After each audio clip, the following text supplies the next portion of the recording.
Hello and welcome to one and all. So we'll continue with the economic reforms in India. So we finished with the liberalization and privatization. Now the next is the disinvestment. So disinvestment is nothing but it is the method through which the government is introducing the privatization in the country. So it is the method through which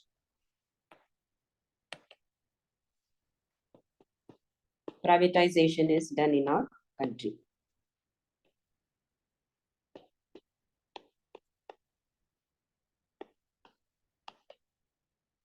So the meaning of disinvestment, just opposite to investment. If you're buying the shares, that means that is investment. Shares of a company, that is investment, investing on the shares. And if they're selling the shares, that means disinvestment.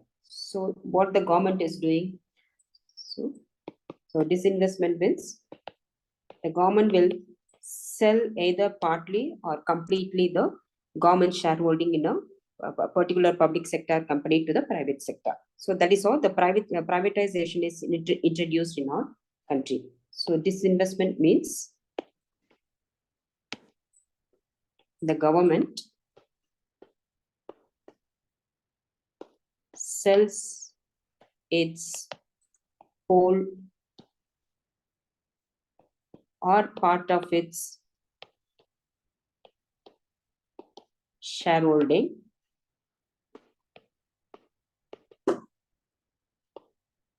in a public sector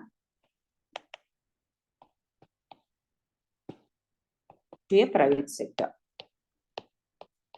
by offering the shares, issuing the shares in the open market. The government is selling the shares in the to the private sector. So that is the meaning of disinvestment.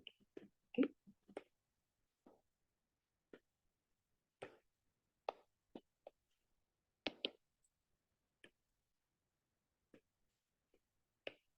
So this is done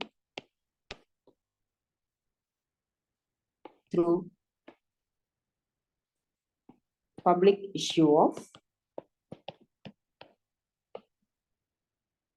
equity capital of the government to the retail investors. So the retail investors who happen to be the private sector,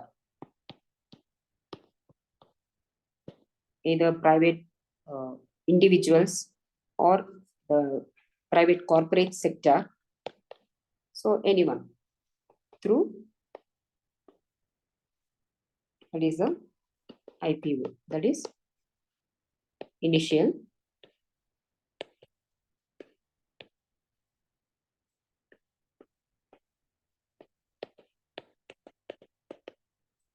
public offering. So nothing but selling the shares of the company in the open market. So now, after selling the shares, the government would realize certain amount of money, isn't it? So that is the funds realized through the disinvestment process. It has to be used for certain purposes. So that is the funds realized through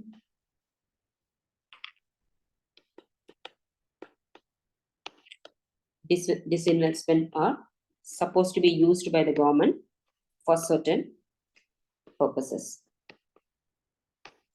For the following purposes. So one is whatever the industry, to shut down all those sick industries which cannot be revived as recommended by the board of BIFR, that is Board of Industrial and Financial Reconstruction, to shut down those sick industries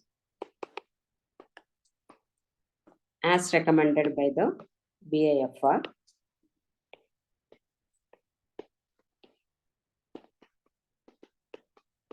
And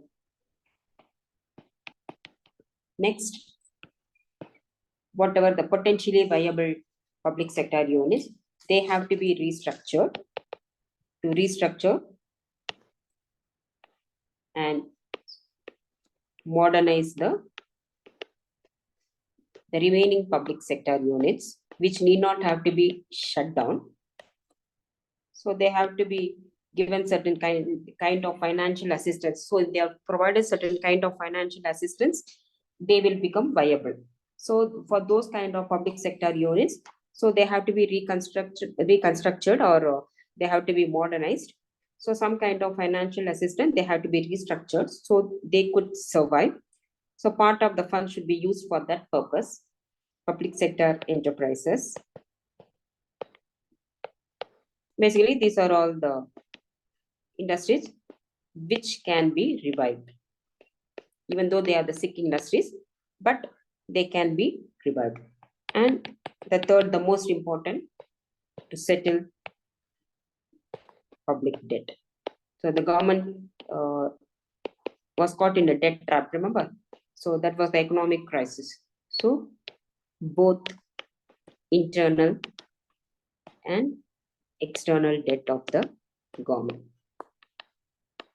And when the government is shutting down the sick industries, the government has to make sure the employees are not affected. They have to be duly compensated. So for the part of the fund has to be utilized for that purpose also. External debt of the government. So these were all the purpose for which the funds realized after selling the shares of the public sector holdings has to be utilized by the government. And this is the way the government is privatizing the public sector enterprises in the country. Okay.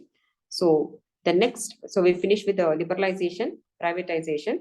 The next major economic reform is the globalization. So all the three go hand in hand. The first step for ultimate thing is globalization. The country has to open up for the foreign uh, economies, foreign investors, foreign companies. So there should not be any trade restrictions.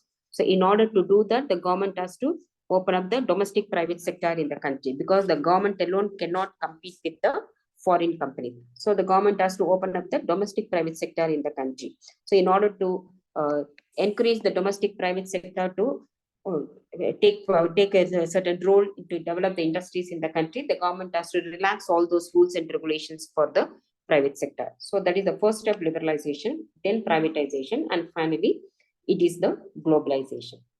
So the meaning is there is free trade between one country and the another country.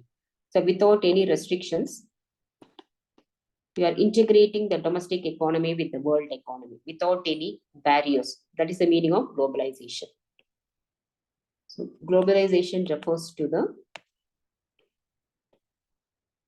integrating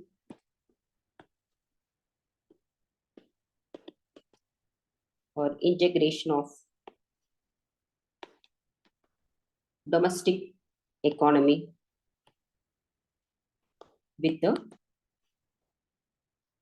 world economy by removing all trade barriers.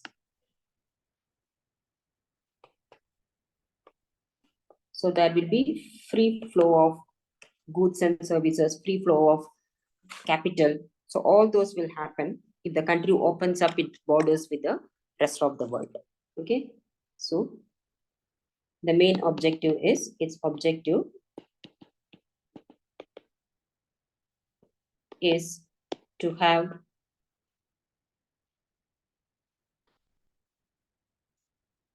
free flow of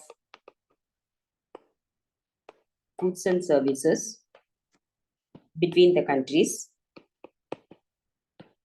free flow of capital and technology, free flow of labor, free flow of ideas, everything between the countries. So that is the meaning of globalization.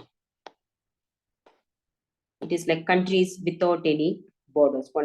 Everything, the entire world is like one global village. So that is the meaning of globalization between the countries.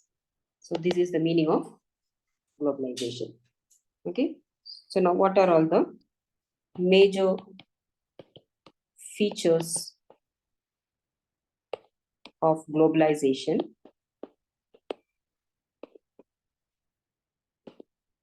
measures as undertaken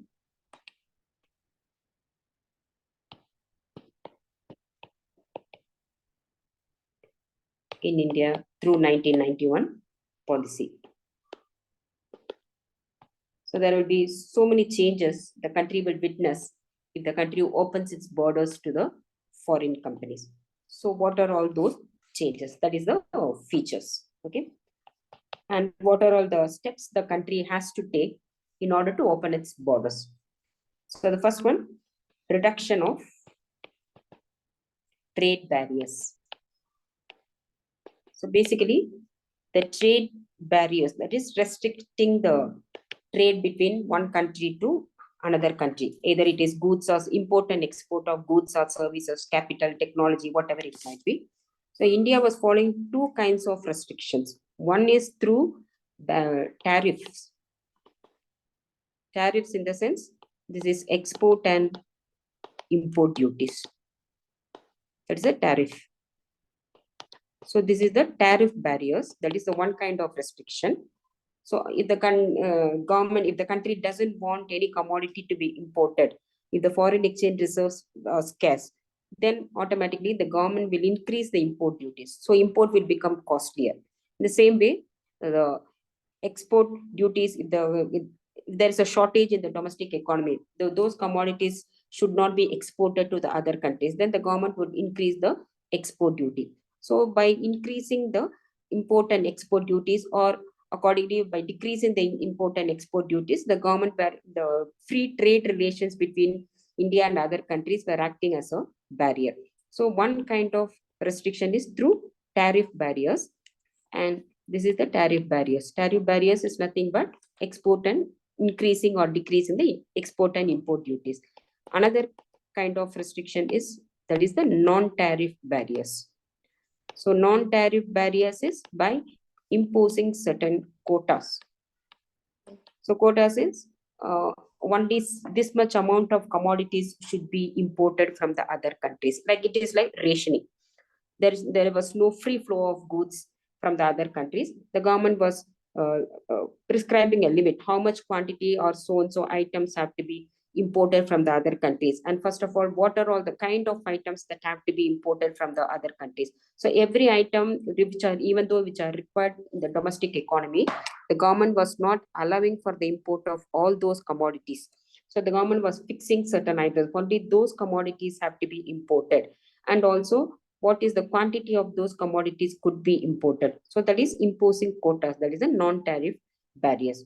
So these were all practiced by our country before the introduction of globalization in our country.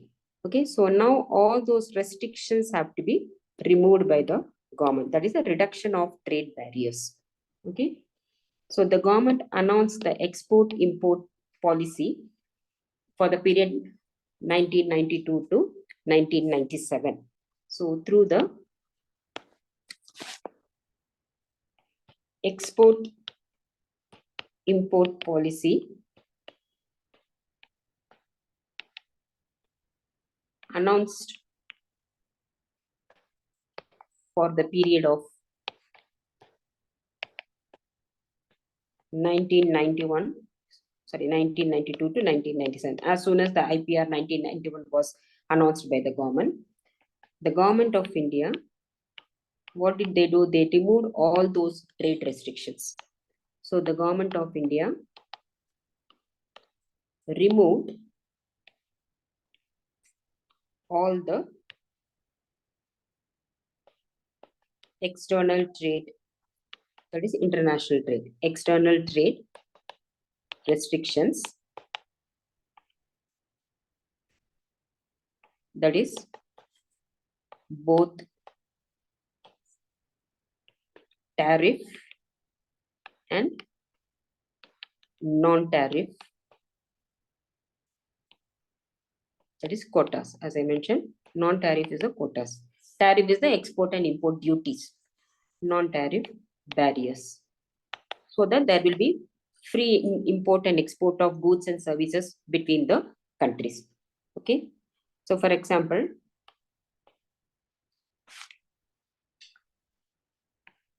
the customs duty. So once upon a time, the customs duty of India was very, very high. So the customs duty was drastically reduced from, it was 250%. If any commodity has to be imported from the other countries, the customs duty has to be paid was approximately around 250%, which was reduced to about 40%. And for food grains, the government even reduced to 10%. Okay, so automatically this uh, favored this reduction in customs duties and all, this reduction is barriers and all, increase the export of the Indian industry. The industries were encouraged to export or indulge themselves in the foreign trade. Okay, so this increased the export of Indian industrial goods. Because of the liberal import and export duties, the private sector were finding it free to import and export the commodities, more so the export of their commodities. Okay, then that was the first feature. Then the second thing which happened during the globalization was promotion of foreign direct investment. So we have seen, isn't it, the 1991 policy allowed free foreign direct investment even to the extent of 100% in certain projects or certain industries. So foreign direct investment in the country was encouraged. There was a free flow of foreign direct investment in the country. So globalization, so that was a free movement of capital from India to, from other countries to India also. So globalization facilitated free foreign direct investment, and also I mentioned to you, foreign direct investment comes along with foreign technology. So we could easily get access to the latest technology from the other countries. And India is a attractive destination for foreign investors because we have the cost of production relatively is cheaper, and we have a highly skilled labor force who are also available at a cheaper rate compared to the foreign labor force. Indian labor force are not only skilled and they are also cheaper. So India became an attractive destination for foreign collaborations and foreign investment. So India became the favorite destination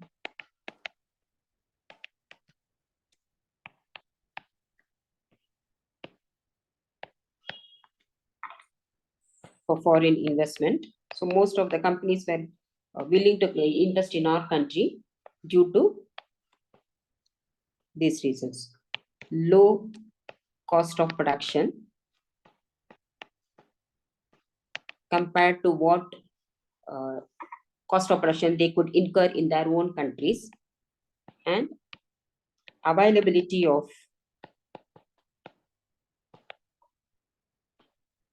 cheap labor force.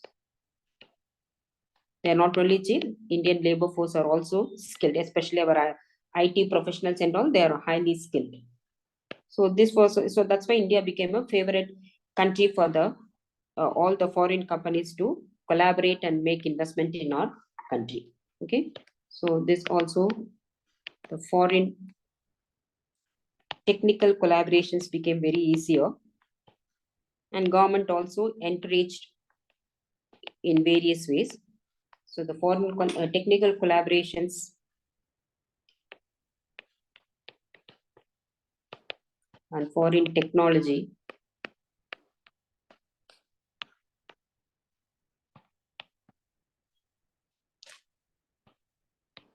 were promoted by the government in certain high priority industries. So I mentioned to you, the government identified certain industries as high priority industries. Approximately 34 industries were identified in the 1991 policy, through the 1991 policy, high priority industries. So all those high priority industries, free foreign technical collaborations, foreign direct investments were allowed by the government. Okay, so the government, in order to facilitate this, the government appointed a board known as the Foreign Investment Promotion Board. Just like we have a BIFR, whose the job is to identify the securities.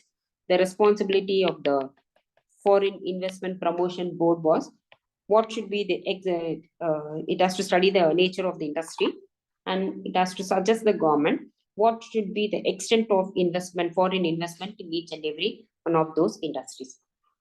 So that's why some of the industries it is up to 26%, some of the industries 41, some of the industries 49, some of the industries 50, 51, some of the industries 74, and some other industries even to the extent of 100%. So what should be the extent of foreign investment? That has to be advised by the Foreign Investment Promotion Board. Facilitate foreign direct investment. Okay, so that is the second highlight of globalization. Then the third one is the to encourage efficiency. Now the competition is increasing, isn't it? Earlier it was only the public sector, no competition. So the public sector was incurring losses. Once the private sector entered into the scenario, competition, the public sector started facing the competition. So they have to increase their efficiency. Now we have even more competitive foreign companies entering into our country. So both the public sector and the private sector, they have to operate efficiently in order to compete with the foreign products. So in order to, otherwise our domestic industries will not survive. In order to compete with the international products,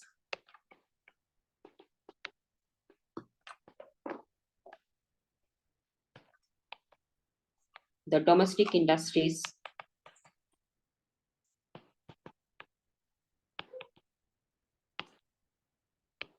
had to produce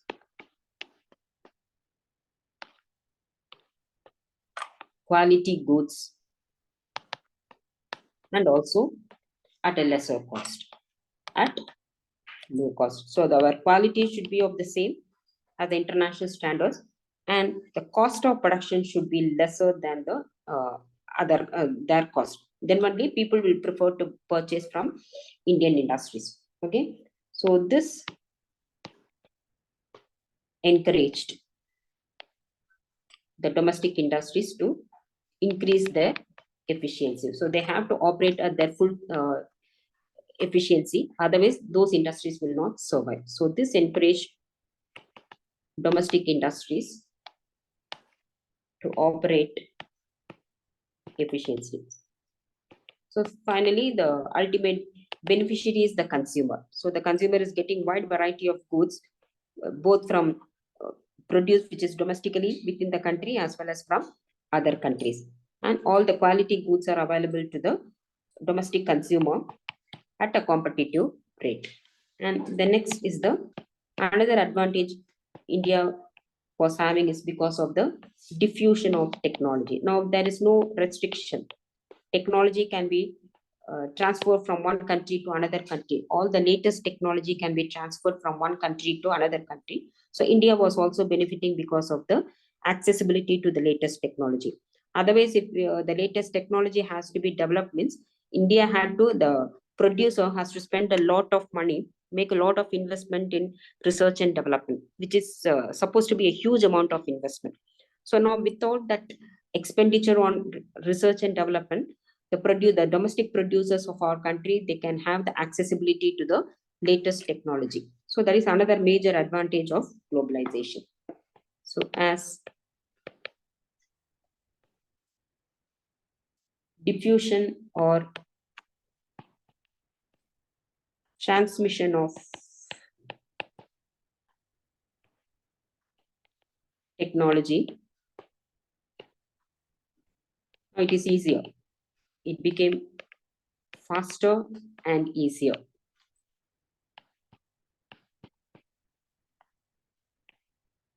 Due to globalization,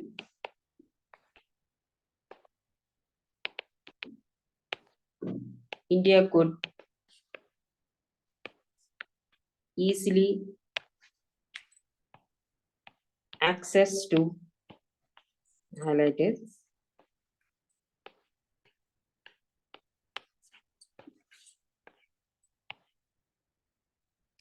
to latest technology without much investment on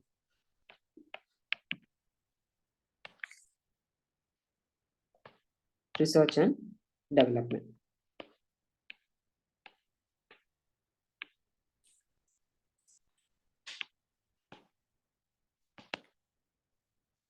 Okay, so these are all the features of liberalization, privatization, and globalization.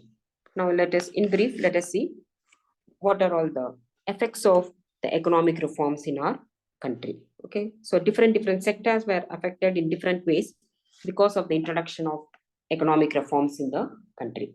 So let us check out in what way each and every sector were affected because of the introduction of economic reforms. So major highlights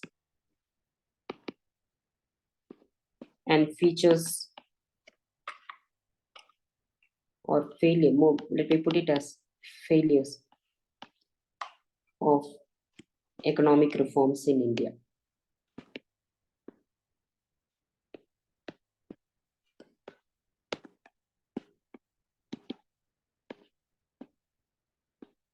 So first let us see how it affected the agricultural sector. So the sector which suffered the most because of the introduction of globalization was the agricultural sector, because all the investment were going mainly to the service sector.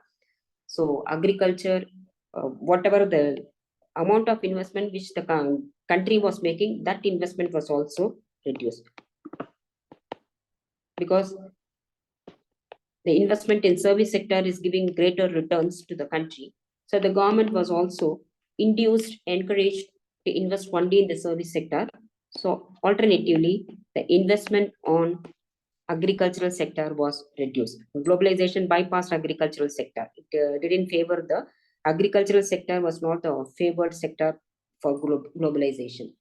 And whatever the subsidies the government was giving for the fertilizer, the largest subsidies were given for the fertilizers, and India was one of the main countries which giving a high amount of subsidies to the agricultural sector. So those subsidies on fertilizers were removed, and on the top of it, the government reduced the minimum support prices which were given to the farmer. So on the one hand, the subsidies were removed, the minimum support prices were reduced, and imported the customs duties and all reduced, isn't it? So food products, the maximum the level of reduction in customs duties on agricultural products. So we were able to get cheap food products from the other countries. So import duties on agricultural products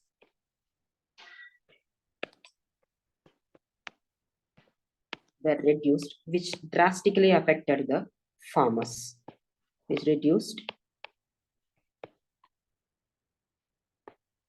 So this became a threat to the local farmers. So on the whole, the agricultural sector was neglected and suffered a lot because of the globalization. So on the whole, the agricultural sector was neglected.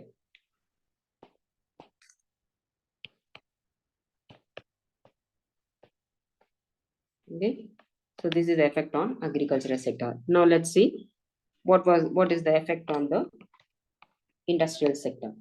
So on industrial sector, is better than agricultural sector, but then not that much, because every industry was not favored. So industrial growth was witnessed uneven or fluctuations in the growth of industrial sectors. So too much of fluctuations in the growth rate of the industries. And also here also imports became cheaper. So imports became cheaper, which threatened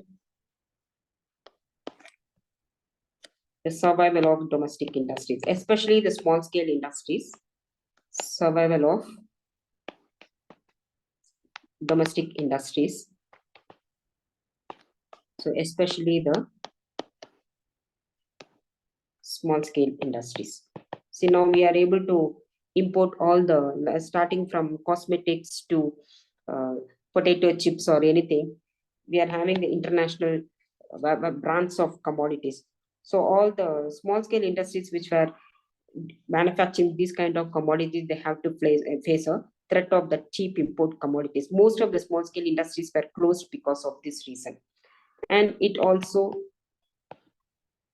severely affected the employment opportunity, because small scale industries were the ones employment oriented, isn't it? They provide a lot of employment opportunities, because so many small scale industries were not able to face the competition of the cheap imported goods. Most of the small scale industries were shut down. So the employment opportunities were affected. And then moving on to the third one, the service sector.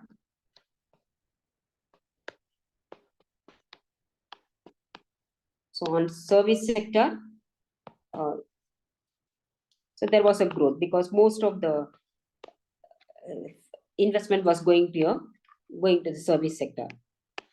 Maybe not in all the areas, especially the IT sector and all, they benefited a lot. Growth in the service sector, as majority of the investment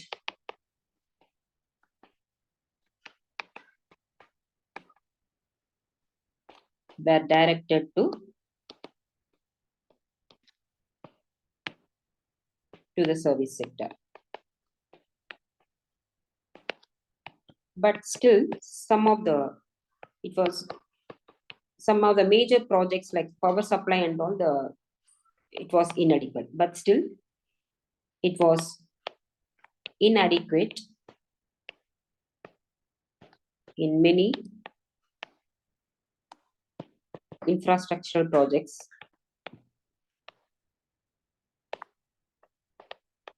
especially the power supply. But on the whole, service sector benefited a lot because of globalization compared to the other two sectors. And what are all the other effects of globalization? So we have seen, India could receive a lot of foreign direct investment and foreign institutional investment. So there are two types of foreign investment. If the foreign investor directly comes and invest in the domestic company, that is the foreign direct investment. If the same investor is not investing directly in the company, but it is they are investing in, for example, like investing in the mutual funds and all. So this kind of mutual funds, they will direct their investment to appropriate industries, appropriate projects. That is a foreign institutional investment. So both the foreign direct investment and foreign institutional investment increased in the country because of globalization.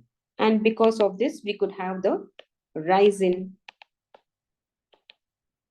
foreign exchange reserves. So once upon a time, it was only the foreign exchange reserves of the country were sufficient only for 2 weeks, isn't it? So from that stage, there was a sufficient increase in the foreign exchange reserves of the country. And India was freely now able to export. So India's exports of all the engineering goods because of the removal of restriction, auto parts, and most importantly, IT software,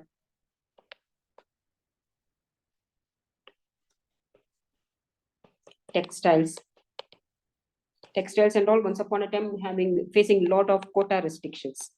And cotton textiles are cheaper in India compared to what the cost in the other countries. So now Indian textiles could be easily exported. And another effect was inflation was kept under control. Remember, the inflation reached the 2-digit level. There was a severe economic crisis where the inflation became more than hyperinflation. So the general price level was kept under control. So all these are all the favorable effects of globalization. But along with that, but it also led to, see, most of the foreign companies are coming and investing in our country. What will happen? Increase in economic colonialism. So because due to free entry of MNCs. So that is the other side effect. And of course, erosion of culture. Okay, so this also both we have the whatever positive effects as well as the negative effects of economic reforms in the country. But on the whole, still in spite of certain drawbacks, we can say the growth rate of economic growth rate in the country has increased, and most of the areas, the digital thing can be introduced in the country. The employment opportunities in the country increased. The welfare programs of the country increased. So on the whole, the economic reforms in the country proved to be beneficial compared to the crisis once India was facing and once upon a time. So that's where you can conclude the economic reform, the effect of economic reforms on India. Okay. So apart from these economic reforms, the government recently announced some of the other reforms such as demonetization, introduction of GST, okay, which I will explain to you in my next class. Okay, so if you find this video useful, please like, share, and subscribe, and don't fail to mention your suggestions or doubts. So until my next class, take care. Bye bye.